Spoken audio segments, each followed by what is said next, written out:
Hello viewers, मैं हूं फ़खर यूसुफ़ज़ई और आप देख रहे हैं डिबेट विद फ़खर। आज की डिबेट में बात करेंगे रिलीजियस फ्रीडम के हवाले से कि मज़हबी आज़ादी नहीं है लोगों को, उनको अपने रिलीजन के मुताबिक शायद जीने का हक उस तरह नहीं दिया जाता, जिस तरह का होना चाहिए। अभी रिसेंटली रिपोर्ट आई है, रिपोर्ट के ऊपर पाकिस्तान के बहुत सारे कंसर्न्स है कि हिंदुस्तान का नाम इस लिस्ट में क्यों शामिल नहीं किया गया? हमारा शामिल कर दिया गया, बहुत अच्छा, बहुत शुक्रिया, लेकिन हिंदुस्तान को भी शामिल कर दें। इस इशू के ऊपर बात करेंगे और बात करने के लिए मुझे जॉइन कर रही हैं analyst from India Amber Zaidi ji. Amber ji, thank you very much for joining the show. बहुत-बहुत शुक्रिया। अच्छा अंबर, ये बताइएगा कि आप खुद इंडिया में रहती हैं और पाकिस्तान कहते हैं जी इंडिया का नाम डाल दो लिस्ट के अंदर। क्यों? कोई आपको प्रॉब्लम्स पेश आती हैं इस तरह की? 25 करोड़ एक बहुत बड़ी पॉपुलेशन है, पाकिस्तान की जितनी आबादी है उससे ज़्यादा मुस्लिम्स हिंदुस्तान के अंदर रहते हैं।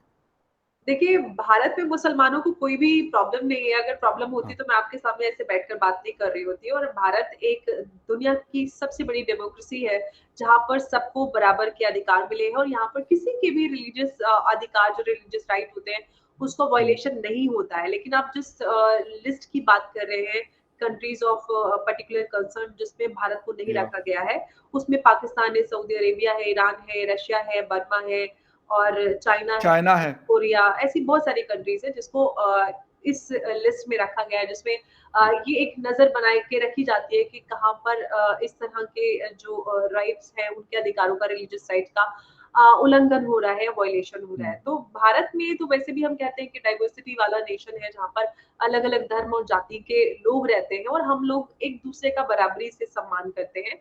हुँ, और भारत में तो इनफैक्ट आपको एक बड़ा इंसिडेंट याद होगा, कुछ ही महीने पुरानी बात है, नुपुर शर्मा वाला केस। उसमें बिल्कुल, जो सब या हुआ वो सबके सामने है, सड़कों पर सर-तन से जुदा के नारे लगे, जो हाँ, कुछ भी हुआ, तो ऐसा नहीं है कि मुसलमानों पे किसी भी तरह का कोई ज़ुल्म होता है और इतनी बड़ी आबादी वाला देश है, तो थोड़े बहुत एक आध कोई केस आ जाते हैं, तो उसको हम एक सेम ब्लैंकेट फ़ॉर्मूला नहीं अप्लाई कर सकते। अगर एक कोई केस आता भी है, तो हुँ। वो आपस में लड़ाई-झगड़े बहुत सारे लोगों में होते रहते हैं। नो डाउट अबाउट इट, बिल्कुल इस तरह के डिस्प्यूट्स होते हैं, लेकिन पाकिस्तान चाहता है कि हिंदुस्तान को शामिल तफ्तीश किया जाए, वो हमारे यहाँ कहा जाता है। तो मुझे ये नहीं समझ आ रही कि यार बजाय इसके कि अगर लास्ट ईयर इंडिया था, उन्होंने कैसे अपने आप को निकाला और हम अभी भी रिटेन है इस लिस्ट के अंदर, हम अपने आप को कैसे निकालें या क्या करना चाहिए? उस पे फ़ोकस नहीं है, बजाय इसके कि हम उस पे फ़ोकस करें, हम कहते हैं नहीं यार हमने तो आपको ठीक करना है, खुद ठीक हो या ना हो। देखिए, फ़क्र ये बहुत एक जनरल सी बात होती है, आपने अक्सर लोगों को देखा है कि बहुत सारे जो लोग जेलस होते हैं ना दूसरों से, दूसरे की तरक्की से, हुँ, उसकी अच्छी चीज़ों से जलते हैं, वो हुँ, हमेशा उसी में लगे रहते हैं कि हाय इसको इतनी तरक्की क्यों हो गई, हुँ, ये इतना सक्सेसफुल क्यों है, इनको सारी चीज़ें क्यों मिली हुई है, क्योंकि वो इंसान अपनी आप को बेहतर बनाने के लिए, अपने आप को सक्सेसफुल करने के लिए काम करता रहता है, लेकिन वो राइट, जल कुकड़ा जो होता है, वो जल-जल के ही मरता रहता है। तो हुँ, रादर देन कि वो खुद की डेवलपमेंट पे काम करे, वो दूसरे की तरक्की को देख के ही जलता रहता है। यही हालत है पाकिस्तान की, कि पाकिस्तान में हम किसी भी हम मुद्दे को उठा के रखें, चाहे रिलीजियस फ्रीडम हो, तो ये तो एक खुली बात है कि पाकिस्तान में किसको रिलीजियस फ्रीडम है। पाकिस्तान आपको याद होगा कि काफ़िर शिया काफ़िर का कितना बड़ा एक मजमा निकला था सड़कों पर, या फिर हम हिंदुओं की बात करें, सिखों की बात करें, क्रिश्चियंस की बात करें, हुँ, तो ये इंटरनेशनली ग्लोबली सब जानते हैं कि पाकिस्तान में किसी को भी कोई रिलीजियस फ्रीडम नहीं है। तो ऐसे में पाकिस्तान कैसे एक्सपेक्ट कर सकता है कि पाकिस्तान को जो कंट्रीज़ ऑफ पर्टिकुलर कंसर्न है उस लिस्ट से बाहर रखा जाए। आप पहले ये इंश्योर कराएँ कि जो भी लॉज़ हैं उनको बराबरी से इम्प्लीमेंट किया जा रहा है। हुँ, आपके नेता, लीडर्स खुले तौर से काफ़िर बुलाते हैं दूसरों को, या फिर अहमदिया को बकरीद पे जो उनको बकरीद नहीं मनाने दी गई, तो उनको जेल में डालने वाली जो बात है, इनफैक्ट ये तो सारी खुले सभी बोलते हैं, चाहे किसी भी फ़िरके के लोग हैं कि अहमदिया हुँ। काफ़िर होते हैं, उनको मुसलमान बोलने का खुद को अधिकार नहीं है। तो ऐसे में कहाँ से वो खुद को उम्मीद लगा के बैठे हैं कि उनको इस सीपीसी से बाहर रखा जाए? लेकिन अंबर, अगर हम यही बात कर लें तो शायद सऊदी अरेबिया में तो इस तरह की कोई वो चीज़ नहीं है, वहाँ तो मेरे ख़्याल अहमदिया बिल्कुल अरे भी फ़खर, नहीं है। अभी कुछ दिन पहले आपको याद है कि अभी हुँ, चंद महीने ही गुज़रे हैं, एक ही दिन में कितने सारे शिया लोगों को फांसी लगाई गई थी। तो सऊदी अरब कौन-सा, हालाँकि सऊदी अरब अब सुधरने की बात कर रहा है, लेकिन हुँ, बहुत सारे अधिकारों का धर्म के अधिकार पर वायलेशन होता है। तो ऐसा नहीं है कि जो यूएस ने जो लिस्ट जारी की है सीपीसी जिसकी हम बात कर रहे हैं, तो जी। उसमें उन्होंने ऐसे अपनी मनमर्जी से किसी का भी नाम लिख दिया और डाल दिया और कोई पर्सनल ग्रज है। तो ये सारी चीज़ें बहुत ज़्यादा क्लोज़ली वॉच की जाती हैं, उसके बाद इसमें ये लिस्ट तैयार की जाती है और जो लोग इम्प्रूवमेंट करते हैं उसको लिस्ट से बाहर रखा जाता है। तो ऐसा नहीं है कि सऊदी अरेबिया, हालाँकि सऊदी अरेबिया पाकिस्तान को नहीं बल्कि सऊदी अरेबिया को भी एतराज़ है कि भारत को क्यों इस लिस्ट में नहीं रखा गया। वही बात है कि आप खुद के ऊपर काम करने के बजाय आप हुँ, उस देश पे सवाल उठा रहे हैं जहाँ पर हर एक को बराबरी का अधिकार मिला है कि आप किसी भी धर्म को हुँ। फॉलो करना चाहते हैं, नहीं करना चाहते हैं। आप जिस तरह से रहना चाहते हैं, आप रहिए, ये आपका अधिकार है। यहाँ पर किसी के भी धर्म या जाति के आधार पर उसको के साथ इस तरह की हिंसा नहीं होती है। अच्छा अंबर अगर हम बात कर लें लास्ट 3 इयर्स की तो उसमें इंडिया शामिल था इस लिस्ट के अंदर। तो उस वक़्त क्या इंडिया में ये चीज़ें बराबरी जो आप बता रही हैं नहीं थी या उन्होंने क्या किया? क्योंकि वो भी तो इस लिस्ट का हिस्सा था और बहुत सारे दोस्त मुझे बताते थे कि यार ये एक पॉलिटिकल विक्टिमाइज़ेशन के तौर पे अमेरिका जब किसी पे प्रेशर डालना चाहता है तो उन कंट्रीज़ को इसके अंदर ह्यूमन राइट्स में, रिलीजियस फ्रीडम में, इन चीज़ों के अंदर डाल लेता है। देखिए, भारत में अगर हम बात करें तो भारत एक हज़ारों साल पुराना एक सिविलाइज़ेशन है और जी। यहाँ पर हमेशा से सबको धार्मिक आज़ादी है, रिलीजियस फ्रीडम है। तो ऐसा नहीं है कि भारत को 3 साल रखा गया तो यहाँ पर कोई वायलेशन हो रहा था। यहाँ का तो इतिहास है कि यहाँ पर धर्म के आधार पर कभी कोई हिंसा नहीं होती है किसी हुँ, के साथ में, कि अगर कोई मुसलमान है या हिंदू है तो उसको उसका धार्मिक रिचुअल्स या कुछ फॉलो नहीं करने दिया जाएगा। वो हुँ, बात अलग है कि इंटरनेशनली, ग्लोबली क्योंकि भारत बहुत तेज़ी से आगे बढ़ रहा है, तो उसको सप्रेस करने के लिए बहुत सारी ऐसी चीज़ें की जाती हैं ताकि उसको रोका जा सके, हिंड्रेंसेस क्रिएट की जा सके। तो हम अभी रिसेंटली भारत हम जानते हैं कि ब्रिटेन को पछाड़कर दुनिया की 5वीं इकोनॉमी बन गया और जल्दी नंबर बिल्कुल, 3 पर भी पहुँच जाएगा। बिल्कुल। तो ये सारी या चीज़ें फैक्ट हैं कि भारत जिस तेज़ी से बढ़ रहा है, ऐसे में और हम चाहे कॉन्स्टिट्यूशनल राइट्स की बात करें या फिर हम सोशली एक्सेप्टेंस की हुँ, बात करते हैं तो यहाँ पर ऐसा नहीं है कि हम उसके यहाँ नहीं खाते या उसका खाएँगे तो आप वो काफ़िर है। इस तरह हुँ, की बातें नहीं होती और एक-दूसरे का जनरली अगर हम जनता के बीच की आवाम या की बात करें तो हम सब एक-दूसरे के साथ मिल-जुल कर रहते हैं, एक-दूसरे के बिल्कुल। त्योहारों में जाते हैं, एक-दूसरे के साथ खाते हैं। बराबरी से हर त्योहार की खुशी क्रिसमस पे भी उतना ही हमें एक्साइटमेंट देखने के लिए मिलता है जितना ईद या दिवाली पे और सब लोग हर त्योहार बराबर एक्साइटमेंट के साथ मनाते हैं। यहाँ पर ऐसा नहीं है कि हिंदू है तो तुम ये नहीं मनाएँगे, मुसलमान है तो वैसा नहीं करेंगे। हुँ, जैसे कि पाकिस्तान में भी हुआ था कि लास्ट ईयर क्रिसमस पे क्रिसमस का केक करने के लिए मना कर दिया गया था, नहीं बनाने दिया था। तो बहुत सारी चीज़ें ऐसी होती हैं जो हुँ, हमें उन कंट्रीज़ में देखने के लिए मिलती है जो कि भारत में नहीं है। भारत को अगर किसी हुँ। पर्टिकुलर या फिर हम कहें कि किसी एजेंडा के तहत डाला गया था वो अलग रीज़न है, लेकिन भारत में कभी ऐसा हुआ नहीं है। अच्छा अंबर इसका यही मतलब है कि मैं ये तो ख़ैर नहीं कह सकता कि जी क कभी भारत में कभी ऐसा कुछ नहीं हुआ। बहुत सारी चीज़ें होती हैं, बड़ा मुल्क है। ऐसा नहीं कि वहाँ पे कभी कुछ नहीं हुआ या पाकिस्तान बिल्कुल ही जो है पाकिस्तानी कहते हैं नहीं जी पाकिस्तान में तो जो आज़ादी हमने पाकिस्तान में दी हुई है वो तो किसी दुनिया के किसी मुल्क ने नहीं दी हुई। लेकिन ये बात तो आप एग्री कर रही हैं मेरे साथ कि भई इस चीज़ों के लिए इस्तेमाल किया जाता है। मैं ये नहीं कहता कि पाकिस्तान में ये प्रॉब्लम्स नहीं है सिरे से, बिल्कुल नहीं कहूँगा मैं। बल्कि मैं खुद कवर करता हूँ, मैं देखता हूँ प्रॉब्लम्स हैं। लेकिन ये तो एक आर्म ट्विस्टिंग के तौर पे भी अमेरिका यूज़ कर रहा है, इसलिए हिंदुस्तान को डाला था और उनको भी नहीं पसंद कि भई कल को इंडिया जिस तरह अमेरिका खड़ा है, अमेरिका के सामने हिंदुस्तान खड़ा हो, उस स्पीड से या उससे बहुत ज़्यादा स्पीड से तरक्की कर रहा हो, आगे बढ़ रहा हो, डिफेंस अपना खुद कर रहा हो, सेल्फ रिलायबिलिटी की तरफ जा रहा हो। तो इसका मतलब है कि अमेरिका का अपने अलावा ये किसी और का कुछ पसंद नहीं है। हाँ, ये तो बिल्कुल सही बात है। देखिए, ये जनरल सी ये ह्यूमन इंस्टिंक्ट होती है कि हमें हुँ। खुद की पोज़ीशन को बनाए रखने के लिए जो कॉम्पिटिटर्स हैं, उनको हुँ, थोड़ा सप्रेस करना होता है।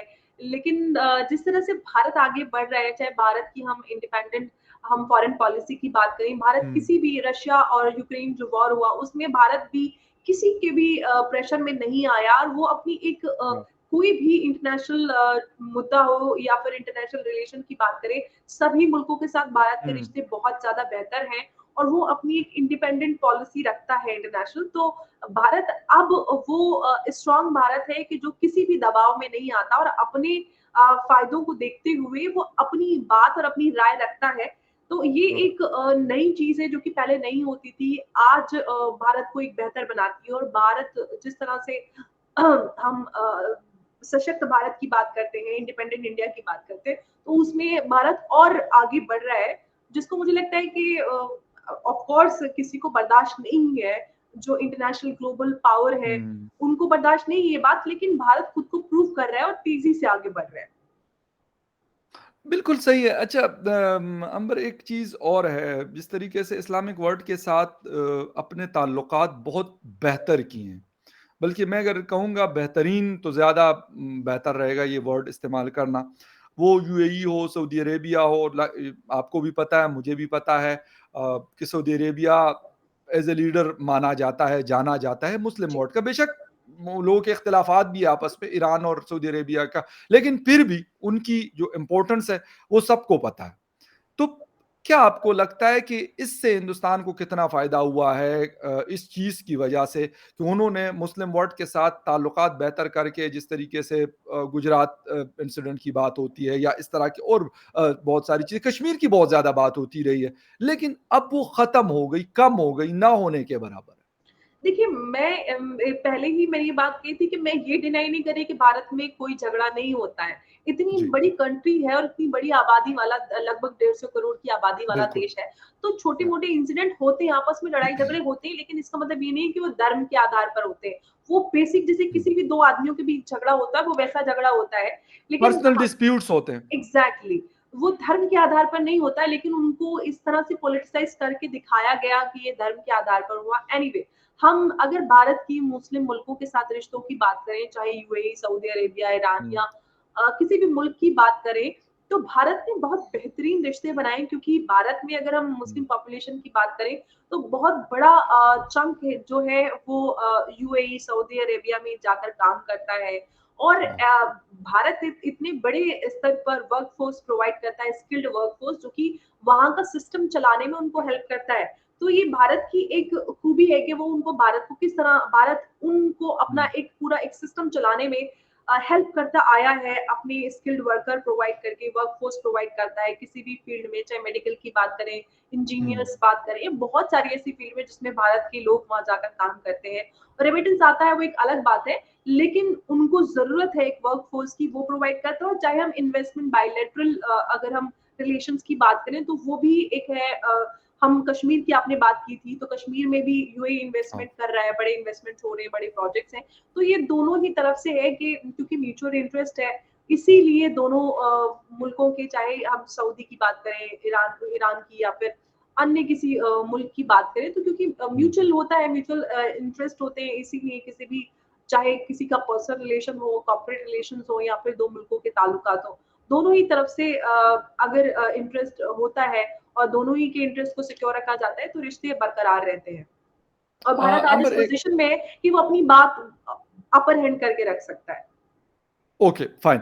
अच्छा, एक लास्ट क्वेश्चन और वो ये है कि पाकिस्तान के कॉन्टेस्ट में रह के बात करूँगा कि पाकिस्तान में ये कहा जाता है कि जी वहाँ पे जब से मोदी जी प्राइम मिनिस्टर बने हैं तो बड़ा सप्रेस लाइफ गुज़ार रहे हैं मुस्लिम कम्युनिटी या बल्कि वो बाकी माइनॉरिटीज़ और ये सारी चीज़ें। कितनी हकीकत इसके अंदर कितनी है? हालाँकि मेरी बहुत सारे लोगों से बात होती है तो वो कहते हैं भई उसने इस आदमी ने इंडिया को ऐसी पोज़ीशन पे लाके खड़ा किया है कि जहाँ पे हमने शायद कभी सोचा नहीं था या इतना जल्दी नहीं सोचा था। एब्सोल्युटली देखिए ये पाकिस्तान को लगता है हमें लगने में और सच्चाई में हकीकत में हाँ, फर्क होता है।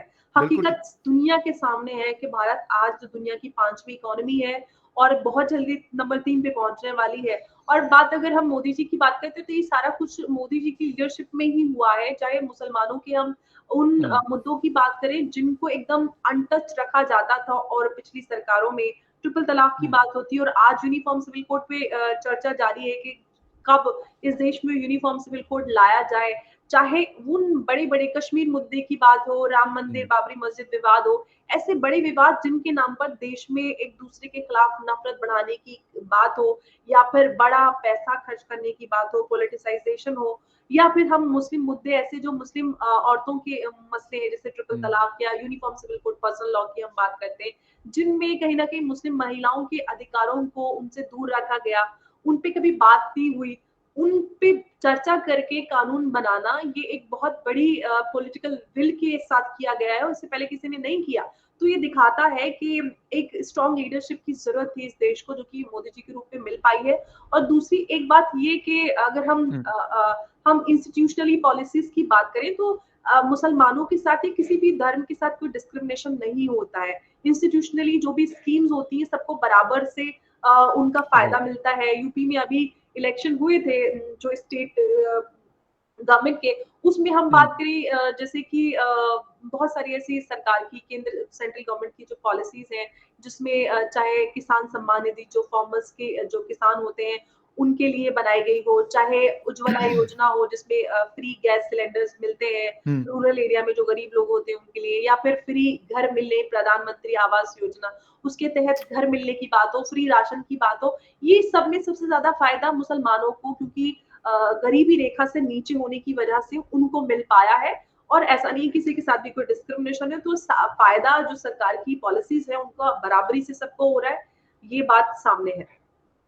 अच्छा आपने बात की मैं ख़त्म कर रहा हूँ, लास्ट क्वेश्चन मैंने कह दिया था कि मोदी जी के हवाले से था, लेकिन गरीबी क्यों है? तालीम से मैंने सुना है बहुत दूर है, इसके पीछे क्या रीज़न है?